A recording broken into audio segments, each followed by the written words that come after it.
Friends, welcome back to my YouTube channel Shikshan digital academy. English practice for TGT PGT exam की series में हम practice कर रहे हैं वोकैबुलरी की। आज की प्रैक्टिस शुरू करने से पहले अगर अभी तक आपने मेरे चैनल को सब्सक्राइब नहीं किया है तो इसे सब्सक्राइब करें, शेयर करें तथा बेल आइकन प्रेस करना बिल्कुल न भूलें, जिससे आपको मेरे आगे आने वाले सभी वीडियोस की नोटिफिकेशन प्राप्त हो सके। तो चलिए शुरू करते हैं आज का वीडियो और देखते हैं सबसे पहले अपनी स्पेलिंग्स को, जो कि स्पेलिंग एरर्स में पूछी जाती हैं। तो अपनी जो पहली स्पेलिंग है वो है इफिशिएंट। इफिशिएंट का जो अर्थ होता है वो होता है कार्य कुशल, किसी कार्य को करने में कुशल होना, यानी कि कार्य कुशल, इसका अर्थ होता है कार्य कुशल। अगली जो हमारी स्पेलिंग है वो है बेटरमेंट। बेटरमेंट का अर्थ होता है उन्नति, उन्नति। इसके अलावा हम बेहतरी भी इसको कह सकते हैं, यानी कि किसी की बेहतरी के लिए कोई काम करना, किसी के बेटरमेंट के लिए, तो इसे बेहतरी भी हम कह सकते हैं।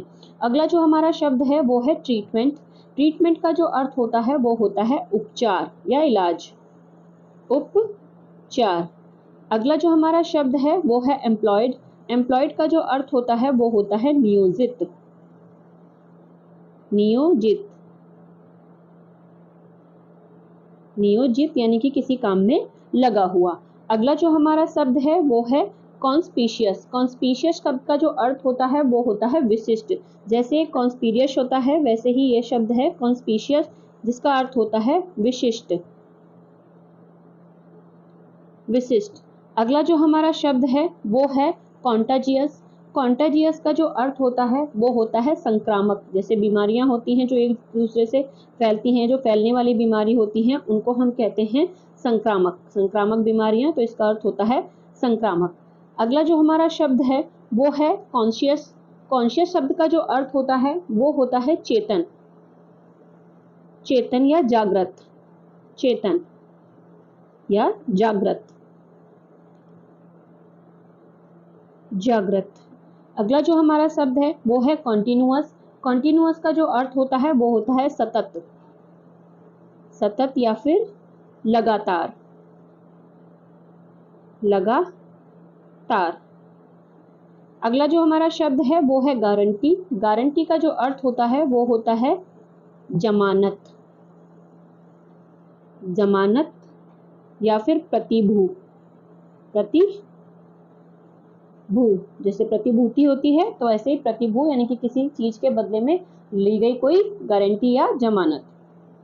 अगला जो हमारा शब्द है वो है पैसेंजर। पैसेंजर शब्द का जो अर्थ होता है वो होता है यात्री। ये सारे स्पेलिंग्स आपसे स्पेलिंग्स एरर में पूछी जा सकती हैं। यात्री या फिर इसे हम पथिक भी कह सकते हैं, पथिक, पथिक। अब आगे हम बात करेंगे एंटोनिम्स और सिनोनिम्स की। तो सबसे पहला जो हमारा शब्द है वो है एकॉर्ड। एकॉर्ड शब्द का जो अर्थ होता है वो होता है समझौता, समझौता, समझौता। अब बात करते हैं इसके सिनोनिम्स और एंटोनिम्स की। तो सबसे पहले देखेंगे सिनोनिम्स को। तो पहला इसका सिनोनिम्स है एग्रीमेंट, जिसका अर्थ होता है सहमति। उसके बाद है हार्मोनी। हार्मोनी का जो अर्थ होता है वो होता है सामंजस्य। इसके बाद है कॉन्सोनेंस। कॉन्सोनेंस का जो अर्थ होता है वो होता है व्यंजन। इसके अलावा यूनिसन। यूनिसन का जो अर्थ होता है वो होता है एकता। अब एंटोनिम्स की बात करते हैं। तो एंटोनिम्स है डिसएग्रीमेंट यानी कि असहमति, डिनायल। डिनायल का अर्थ होता है इनकार। इसके अलावा है कंट्रोवर्सी। कंट्रोवर्सी का अर्थ होता है विवाद और डिस्कॉर्ड का अर्थ होता है कलह। तो ये थे इसके एंटोनिम्स और सिनोनिम्स। आगे हम अगले शब्द की बात करते हैं। तो अगला शब्द है हमारा अबाउंड। अबाउंड शब्द का जो अर्थ होता है वो होता है प्रचुर,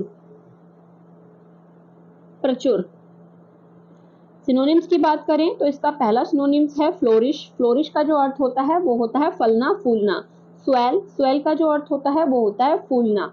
टीम। टीम का जो अर्थ होता है वो होता है भरपूर। प्लेंटीफुल। प्लेंटीफुल का भी अर्थ होता है भरपूर। आगे बात करते हैं इसके एंटोनिम्स की। तो इसका जो एंटोनिम्स है वो है डिफिशिएंट। डिफिशिएंट का अर्थ होता है अभावग्रस्त। इसके बाद है डेस्टिट्यूट। डेस्टिट्यूट का जो अर्थ होता है वो होता है निराश्रित, इसके बाद है वांट, वांट का अर्थ होता है अभाव। इसके बाद है स्कैरस, स्कैरस का अर्थ होता है दुर्लभ, यानी कि जो आसानी से प्राप्त ना हो। अगला जो हमारा शब्द है वो है एडामेंट। एडामेंट का जो अर्थ होता है वो होता है अडिग, यानी किसी बात पर डटे रहना, अडिग। इसके सिनोनिम्स की बात करें तो पहला है स्टबर्न, स्टबर्न का अर्थ होता है जिद्दी। इसके बाद है एब्डुरेट, एब्डुरेट का जो अर्थ होता है वो होता है हठी। इसके बाद है इनफ्लेक्सिबल, इनफ्लेक्सिबल का अर्थ होता है अनम्य। रिजिड, रिजिड का अर्थ होता है कठोर। एंटोनिम्स की बात करें तो पहला है फ्लेक्सिबल, फ्लेक्सिबल का अर्थ होता है लचीला। सॉफ्ट का अर्थ होता है मुलायम, और सपलनेस का अर्थ होता है कोमल, और टेंडर का भी अर्थ होता है कोमल। इसके बाद हमारा अगला शब्द है अबाश। अबाश शब्द का जो अर्थ होता है वो होता है हताश,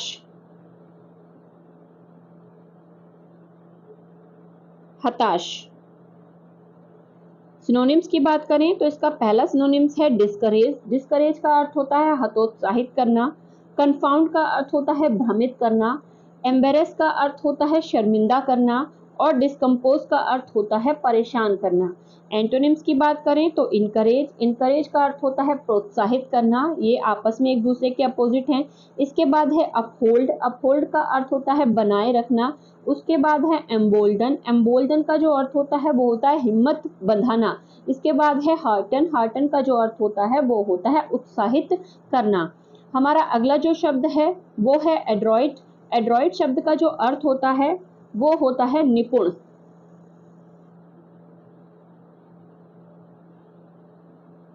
निपुण। सिनोनिम्स की बात करें तो इसका सिनोनिम है प्रोफिशिएंट, प्रोफिशिएंट का जो अर्थ होता है वो होता है प्रवीण। इसके बाद है एक्सपर्ट, एक्सपर्ट का अर्थ होता है विशेषज्ञ। स्किलफुल का भी अर्थ होता है निपुण, और एडेप्ट का भी अर्थ होता है निपुण। इसके बाद है इसके एंटोनिम्स, एंटोनिम्स की बात करें तो इनेप्ट, इनेप्ट का जो अर्थ होता है वो होता है अयोग्य। क्लमजी, क्लमजी का अर्थ होता है अनाड़ी, ये हम पहले भी देख चुके हैं। अनस्किल्ड, अनस्किल्ड का भी अर्थ होता है अकुशल, और ऑकवर्ड, ऑकवर्ड का अर्थ होता है अजीब। तो ये थे हमारे एंटोनिम्स और सिनोनिम्स। अब हम बात करेंगे कुछ इडियम्स और फ्रेज की। इडियम और फ्रेज में हमारा जो पहला इडियम है आज का वो है बाय फिट्स एंड स्टार्ट्स, यानी कि इसका अर्थ होता है इर्रेगुलरली, इर्रेगुलरली का अर्थ होता है अनियमित, अनियमित, इसका अर्थ होता है अनियमित। If we study by fits and start, यानी कि अगर हम अनियमित तरीके से अपनी पढ़ाई को करेंगे, we can never be successful in our exam, हम अपने एग्जाम में कभी भी सफल नहीं हो सकते। तो बाय फिट्स एंड स्टार्ट्स। अगला जो हमारा इडियम्स है वो है ब्लो हॉट एंड कोल्ड, यानी कि to speak in favour and against at the same time, यानी कि एक ही समय में पक्ष और विपक्ष दोनों पर बात करना। तो do not trust those who blow hot and cold in the same breath, यानी कि ऐसे लोगों पर कभी भी विश्वास नहीं करना चाहिए जो पक्ष और विपक्ष दोनों में एक ही समय पर बात करते हैं, यानी कि ना वो इधर के होते हैं और ना उधर के होते हैं। अगला जो हमारा इडियम्स है वो है by and by. By and by का अर्थ होता है ग्रेजुअली, ग्रेजुअली यानी कि धीरे धीरे, धीरे धीरे। जैसे he is recovering by and by after long illness, यानी कि लंबी बीमारी के बाद वो धीरे धीरे क्या कर रहा है, रिकवर कर रहा है। हमारा अगला जो इडियम है वो है ब्लू ब्लड। ब्लू ब्लड का अर्थ होता है एरिस्टोक्रेटिक ब्लड, एरिस्टोक्रेटिक ब्लड का अर्थ होता है कुलीन रक्त, यानी कि अच्छे परिवार का, कुलीन रक्त, इसका अर्थ होता है कुलीन रक्त। एग्जाम्पल है इसका, Now my friend has blue blood yet her conduct is very mean and vulgar, यानी कि वैसे तो मेरा जो दोस्त है वो क्या है, कुलीन परिवार का है, लेकिन फिर भी उसका जो व्यवहार है यानी कि कंडक्ट है वो काफी ज्यादा मीन और वल्गर है। अगला जो हमारा इडियम्स है वो है क्लिप्स वंस विंग, यानी कि किसी के पर काटना। टू वीकन द पावर, किसी की शक्ति को कमजोर करना। My friend sister is very ambitious, मेरे फ्रेंड की जो बहन है वो बहुत ही एम्बिशियस यानी कि महत्वाकांक्षी है। But his mother will surely clip her wings, लेकिन उसकी माँ उसके जो पर हैं वो अवश्य काट देगी, मतलब उसको वो सारे काम नहीं करने देगी जो वो करना चाहती है। अगला हमारा जो इडियम्स है वो है come home to. Come home to का अर्थ होता है टू अंडरस्टैंड, यानी कि समझ जाना, किसी चीज को समझ जाना। जैसे Seema wanted to be a teacher, Seema एक टीचर बनना चाहती, but soon it come home to her, लेकिन जल्दी ही उसे समझ में आ गया कि she was not fit for the job, वो उस जॉब के लिए फिट नहीं है, because she was only a graduate, क्योंकि वो सिर्फ क्या है, ग्रेजुएट है, और जबकि टीचर बनने के लिए सिर्फ ग्रेजुएट नहीं होना चाहिए, उसके आगे जो टीचिंग से रिलेटेड डिग्री या डिप्लोमा होते हैं वो भी किया हुआ होना चाहिए। तो इस तरह उसे ये बात समझ आ गई, तो इसे कहते हैं समझ आना, कम टू होम। अगला है क्रॉस वंस माइंड, यानी कि टू अकर टू अनसेल्फ, यानी कि अपने ही दिमाग में आना या खुद के मन में आना, खुद के मन में आना, खुद के मन में आना। In the examination hall, examination hall में इट क्रॉस्ड माई माइंड, मेरे मन में आया, that I had left my pen, कि मैं अपने जो पेन है वो आउटसाइड ऑन द टेबल, यानी कि अपने जो पेन है वो बाहर का जो टेबल है उस पर छोड़ आया हूँ। अगला जो हमारा इडियम्स है वो है cry for the moon. Cry for the moon का जो अर्थ होता है वो होता है to wish for something impossible, यानी किसी ऐसी चीज की इच्छा करना जो इम्पॉसिबल है। जैसे हर डिमांड फॉर 2 मिलियन, यानी कि 2 मिलियन की उसकी जो डिमांड है, इस like she is crying for the moon, बिल्कुल ऐसे ही है जैसे वो क्या कर रही है, चांद के लिए रो रही है। यानी कि to wish for something impossible, यानी कि ऐसी चीज के लिए जो कि पॉसिबल नहीं है, यानी कि इतने पैसे देना उसको पॉसिबल नहीं है। हमारा अगला जो इडियम है वो है cut a sorry figure. Cut a sorry figure का अर्थ होता है to give a poor show, यानी कि बहुत ही ज्यादा बेकार प्रदर्शन करना, इसको हम कह सकते हैं। द स्पीकर कटा sorry figure in the meeting, यानी कि मीटिंग में जो बोलने वाला था उसने क्या किया, बहुत ही ज्यादा पुअर परफॉर्मेंस वहां पर अपनी दी। द स्पीकर कटा sorry figure in the meeting, यानी कि बहुत ही बेकार परफॉर्मेंस देना। इसके बाद हमारा अगला जो इडियम्स है वो है cut one's coat according to one's cloth, यानी कि to live within one's mean, यानी कि जितने आपके पास साधन है उन्हीं के अंदर अपना जीवन व्यतीत करना। A wise man always cut his coat according to his cloth if he want to be successful in his life, यानी कि कोई भी वाइज व्यक्ति जो अपनी लाइफ में सक्सेसफुल होना चाहता है वो क्या करता है, वो उन्हीं चीजों में अपना जीवन व्यतीत करता है जो उसके पास हैं। तो इस तरह से ये थे हमारे आज के इडियम्स। अब हम बात करेंगे वन वर्ड सब्स्टिट्यूशन की। वन वर्ड सब्स्टिट्यूशन में हमारा जो पहला वन वर्ड है वो है ओमनिवोरस। ओमनिवोरस का जो अर्थ होता है वो होता है सर्वाहारी, सर्वाहारी। वन हु ईट्स एवरीथिंग, यानी कि जो सब कुछ खाता हो उसे हम कहते हैं ओमनिवोरस, यानी कि सर्वाहारी। अगला जो है वो है ऑप्टिमिस्ट।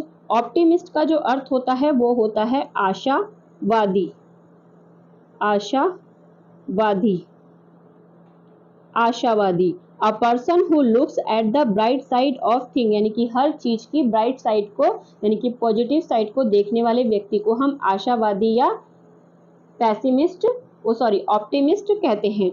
उसके बाद है ऑर्फन। ऑर्फन का जो अर्थ होता है वो होता है अनाथ, अनाथ। One who has lost one's parent, जो कि अपने जो पेरेंट्स हैं उनको खो चुका हो, तो उसे हम कहते हैं अनाथ। अगला है फिलैंथ्रोपिस्ट। फिलैंथ्रोपिस्ट का जो अर्थ होता है वो होता है परोपकारी, परोपकारी, यानी कि ऐसा व्यक्ति जो मानवता से प्रेम करता हो। One who loves Mankind. अगला जो वन वर्ड है वो है फिलोगाइनिस्ट। फिलोगाइनिस्ट का जो अर्थ होता है वो होता है नारीवादी, नारीवादी, यानी कि one who work for the welfare of women, जो महिलाओं के लिए कार्य करता हो। अगला जो हमारा वन वर्ड है वो है पॉलीगॉट। पॉलीगॉट का जो अर्थ होता है वो होता है बहु भाषाविद, बहुभाषाविद।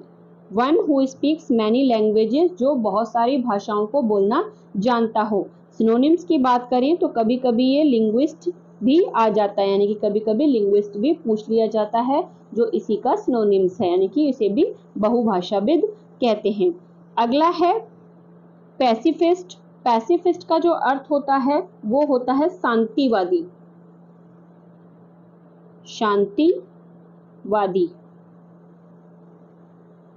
वन हु हेट वॉर, जो कि युद्ध को नफरत करता हो और लव पीस और शांति को पसंद करता हो। अगला जो वन वर्ड है वो है पैसिमिस्ट। पैसिमिस्ट का जो अर्थ होता है वो होता है निराशावादी। जैसे ऊपर अभी हमने देखा आशावादी, तो वैसे ही है ये निराशावादी। निराशावादी। One who looks at the dark side of life, यानी कि जो किसी चीज की हमेशा निगेटिव या डार्क साइड ही देखता हो तो उसे हम कहते हैं निराशावादी। अगला है फिलिस्तीन।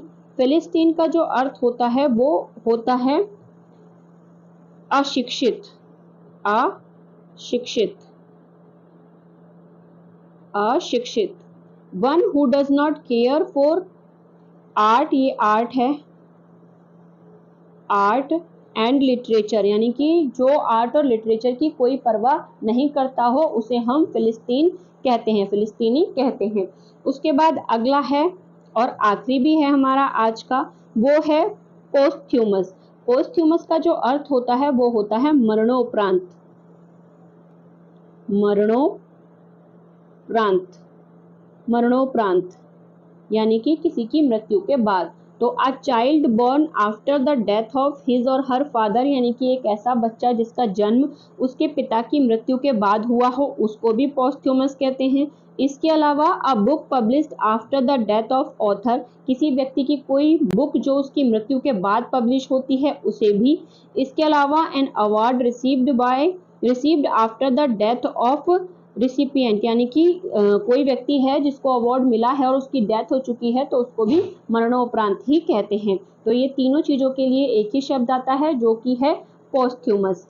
तो इस तरह से आज के वीडियो में हमने अपनी प्रैक्टिस को देखा। प्रैक्टिस में हमने वन वर्ड्स, स्पेलिंग और जो इडियम्स वगैरह हैं उसको देखा। अगर आप इसी तरह से मेरे साथ प्रैक्टिस करना चाहते हैं तो बने रहिए मेरे साथ। Thank you for watching.